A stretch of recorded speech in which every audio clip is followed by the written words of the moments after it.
5, Benton and Washington counties working to keep kids out of lockup. The juvenile justice system training today to identify children who would be better served by community programs.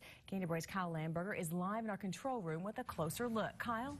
That's right, Neely. The training is part of an initiative to reduce child detention nationwide, but Northwest Arkansas is the first area here in the state to join the effort. And just 1 year in, the director of Washington County's Detention Center says it's already paying off. There are real dangers of detention. Sticking a child behind bars is a difficult decision. We don't want them to end up in prison and get into that line of thinking. You've got to be therapeutic.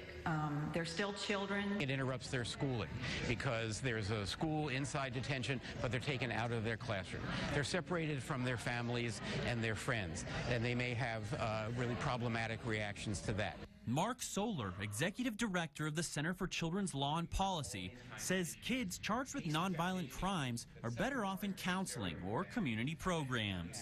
The children need to be held accountable, no question about that, but that doesn't mean they need to be locked up. There are kids that really do need to be in detention because they're a danger to themselves or the community. On Tuesday, Benton and Washington County members of the Juvenile Detention Alternatives Initiative developed risk assessment tools. It helps the public officials to screen out the kids who are really not much of a threat.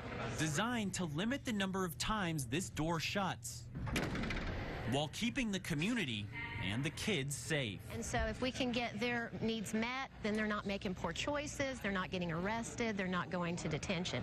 By the end of today's training, both counties have customized tools to decide if a child is a risk on the front end. The tools will be implemented immediately, but all of Northwest Arkansas is already seeing improvements. Administrators say the number of children admitted to detention, as well as the average length of their stays, is already going down. For a full report on youth lockup across the state, also announced today, visit nwahomepage.com. I'm Kyle Landberger, KNWA Northwest Arkansas News.